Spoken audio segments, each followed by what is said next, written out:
All right, Taurus, thanks for tuning in to your yearly horoscope for 2015. My name is Athan.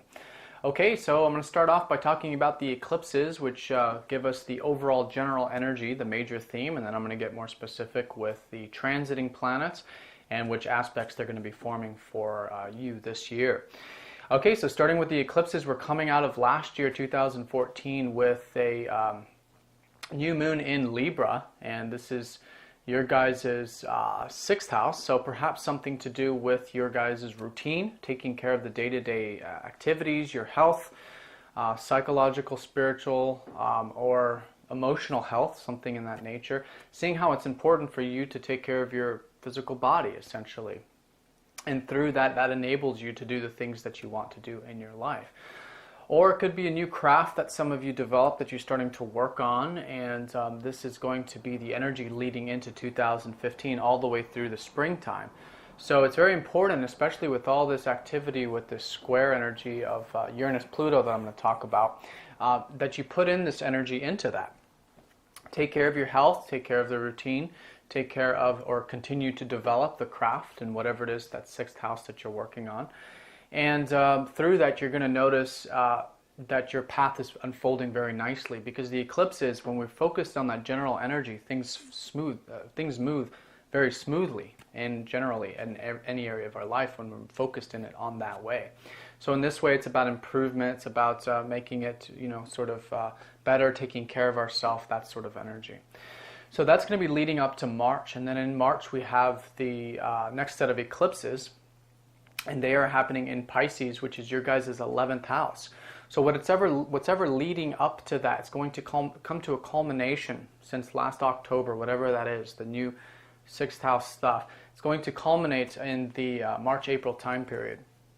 And that's going to be something that I feel like might be about you guys perhaps enjoying your work on a more under the surface way.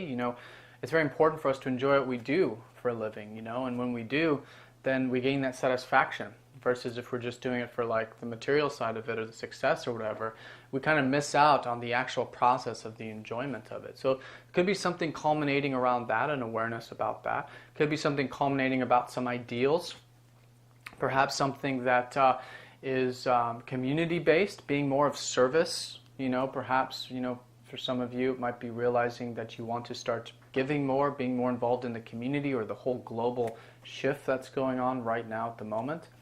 And so whatever that is, that's where it's going to culminate, the 11th house. Groups, friends, community, freedom even. This could be a newfound freedom, actually, in April, around that April time period.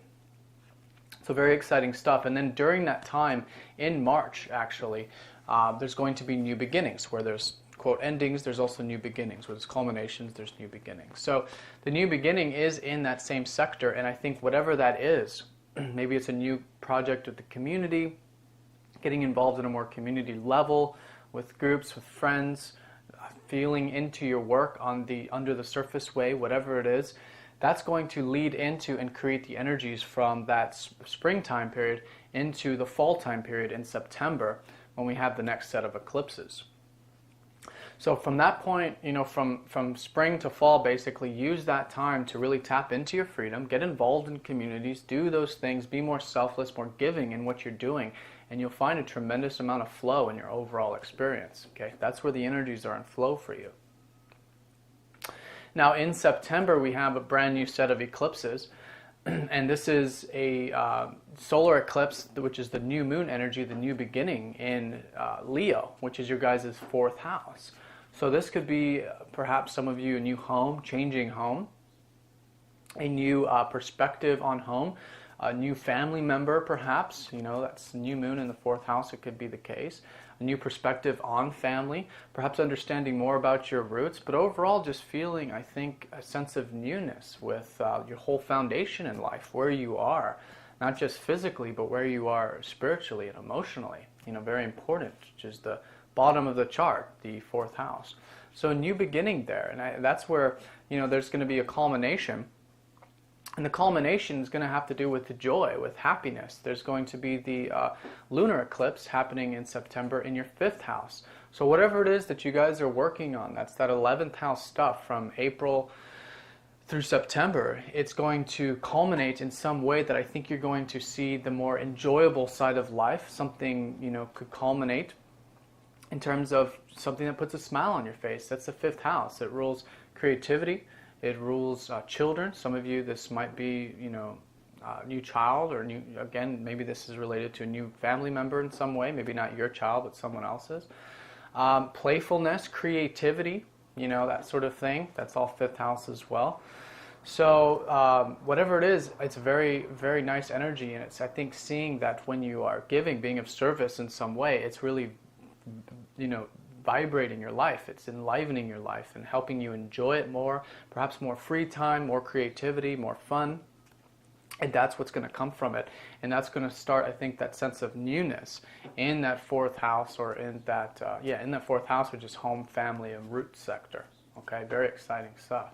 Then that energy, the new beginnings in terms of the home, family, etc., is going to lead you into 2016.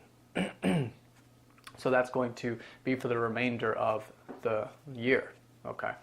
So very, very nice, very exciting. Now I'm going to talk about the more specific energies, which has to do with the transiting planets, starting with Jupiter. These are the slow-moving planets that give the overall theme, but still a little bit more specific. Now Jupiter's been transiting your guys' third house back in 2014, and he's going to continue to up until July of this year. And in July, he's going to shift from your third into your fourth. So up until that point, it's about communication. It's about perhaps a lot of you, really perhaps writing, sharing your information with the world. Sales for some of you, seeing a lot of opportunities in the sales department. It's another third house related thing. Siblings, there's a possibility there, seeing opportunities and enjoyment with siblings in your life. But overall, I think it's just very positive energy in terms of what's available to you to communicate, to give. Third house is about giving, in terms of the exchanges that we have in life, and communicating ideas, learning, continuing with that. So all these things that you do that's in that third house area, up until July, you're going to notice great support, great abundance in those sectors. So whatever that is for you individually, continue with that, because that's where there's lots of opportunities for you. Then in July, he goes into your fourth house, and that's where a lot of this shift starts to happen in terms of your guys' home and family sector. Perhaps this is where you start to feel really good about it. Maybe some news comes in about something home, family, past related, and that's what gets the ball moving with Jupiter into 2016, and for the year from July onward, for about a year, in terms of enjoying, seeing the opportunity, seeing the abundance in the home sector, etc., etc. So very nice energy, and this is the year, the second half of the year is going to be the time to really start getting more involved in that area in some way, perhaps doing some renovating around the house, changing the location if that's the case for you, whatever it is, but there's lots of positive energy and lots of flow there for you guys. Now I want to mention that Jupiter is going to be retrograde up until April of this year, and then he's going to go station direct for the remainder of the year. So up until April, use that time to really reflect on how you guys are, where the abundance is coming in, how it's going, and that sort of thing. Reflecting on how there is abundance in your communications, and whatever that third house sector is, the learning, the teaching, whatever it is, reflect on that, use that time, and then that way when he goes station direct in April, you can use whatever you've learned for the few first months of the year and take that with you into the remainder of the year. Now, where there's expansion, there's also the ability to make that expansion into a reality, and that's what Saturn shows us. And Saturn's in your guys' seventh house. He just recently went in there in 2014, and he's going to be there for the next 2 years, two or more years. So in terms of Saturn, this is where you can take this infinite possibilities that Jupiter's giving you and make it a reality. And where the reality is taking place is on developing your guys' relationships, getting more involved with people in a more committed way, you might say, but just in a more grounded way, wanting to become what you might say like a master of the relationships in your life. You know, Saturn is the energy of wanting to do it, to understand how it works, and to go through the process of it.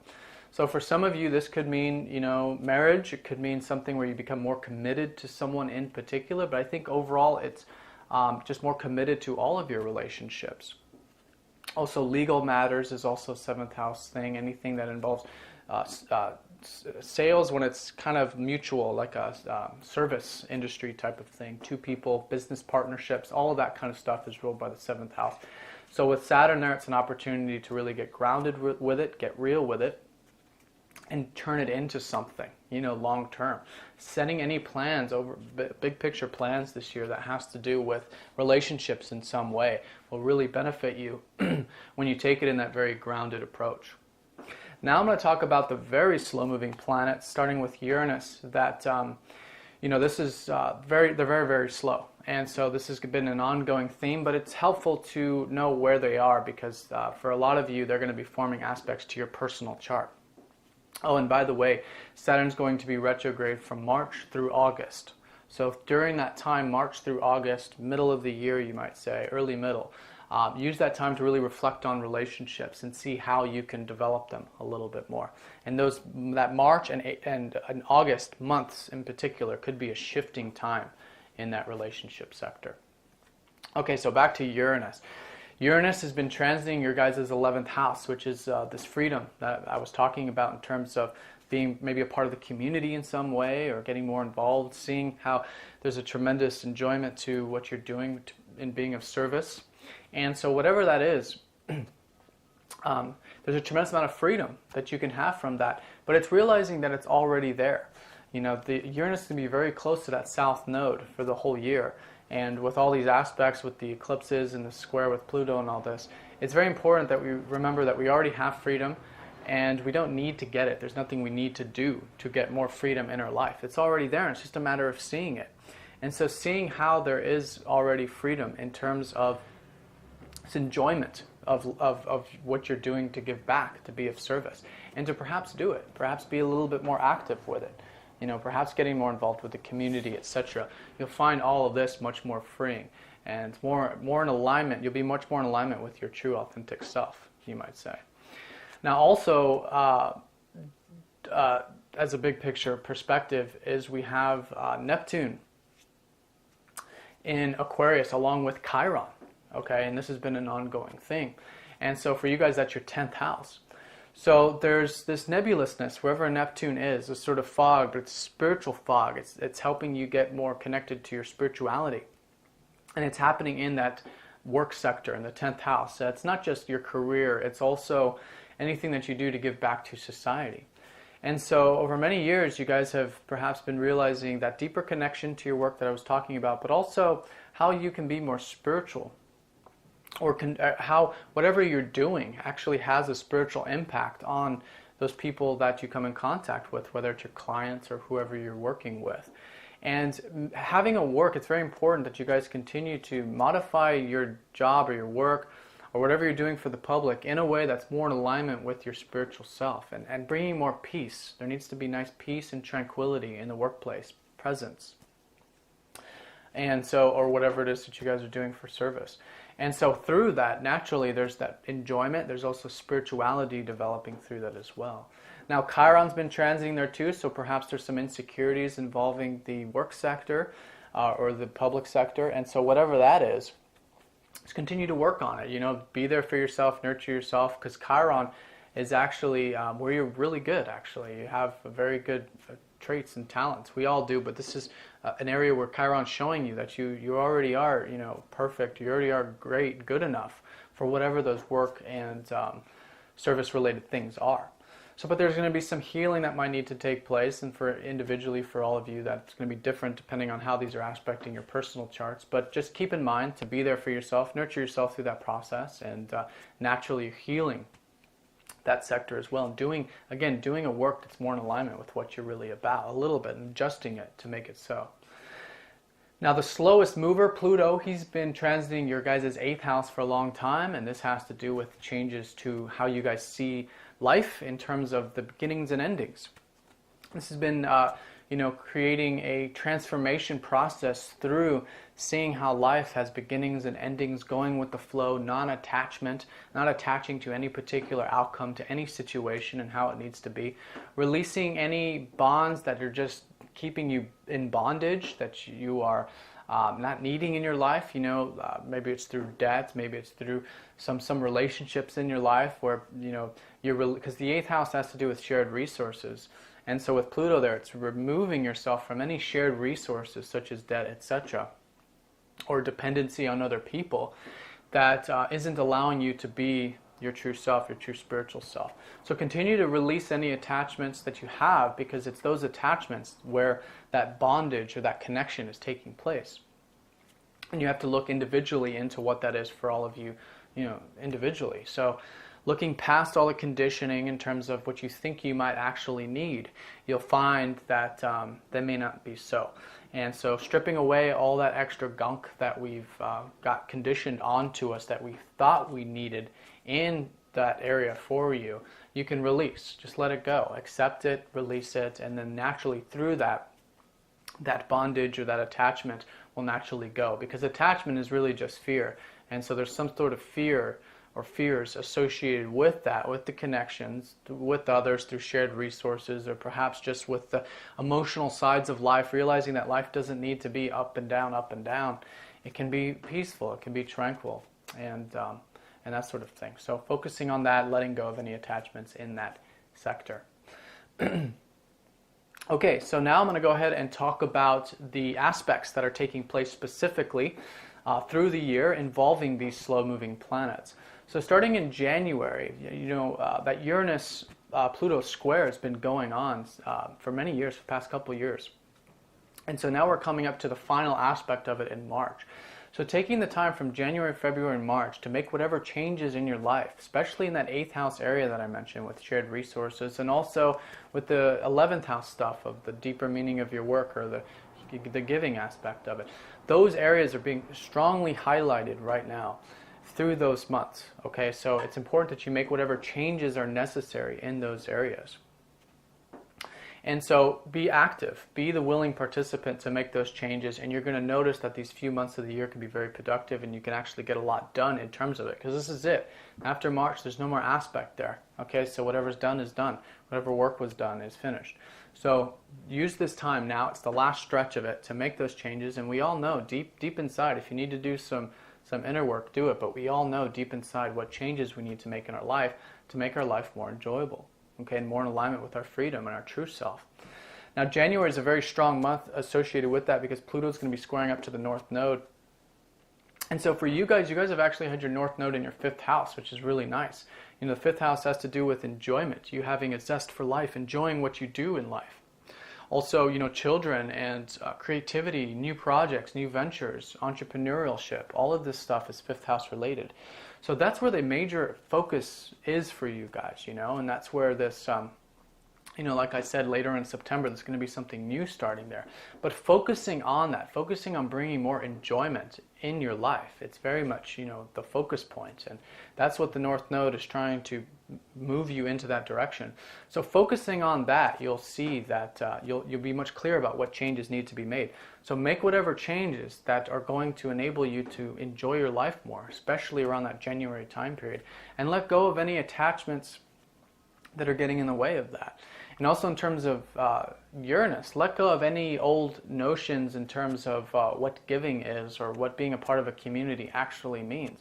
Because also in January, Uranus is going to be conjuncting up to the South Node, which means that there's some releasing in terms of what you think you need for your freedom, or being your true self, being your authentic self. But just let go of any notions in terms of what you need for your freedom, because like I said, the freedom is already there. It's already within you. Now in March, when we have those eclipses, we also have a square with that final square with Uranus and Pluto. So that's it. That's the final time. And then also during that month, we have Jupiter trining up to Uranus. So there's actually, and this has been ongoing since September of 2014, and it's also going to continue all the way through June. So it's a huge chunk. And this year, it's the first half of this year, has to do with seeing the opportunities in your life for you to be more free, to be your more true, authentic self. And these opportunities are coming from that third house sector, okay?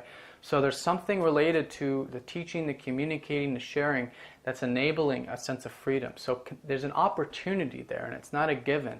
So it's nothing you're forced to do, but I really recommend, especially for the first half of the year, is to really expand with your thinking, your communicating, your sharing. Through that, naturally, there's going to be a tremendous amount of freedom, and you're really going to notice that shift in the summer time period once it finishes. Now let's go ahead and jump to that summer time period. Let's jump to August. Now in August, we've got Jupiter squaring up to Saturn, so that's going to be a month that can be very productive, getting a lot of things done. And this is, by the time this happens, Jupiter's already gone into that fourth house. So perhaps this is getting some things done around the home sector that we talked about, or the family sector. But overall, this is very constructive energy in August, so really tap into that. And it has to do with taking those possibilities and making them a reality.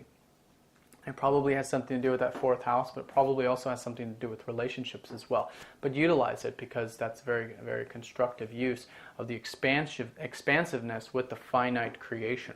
Okay. Now in September, when we have the set of eclipses, this is another significant month.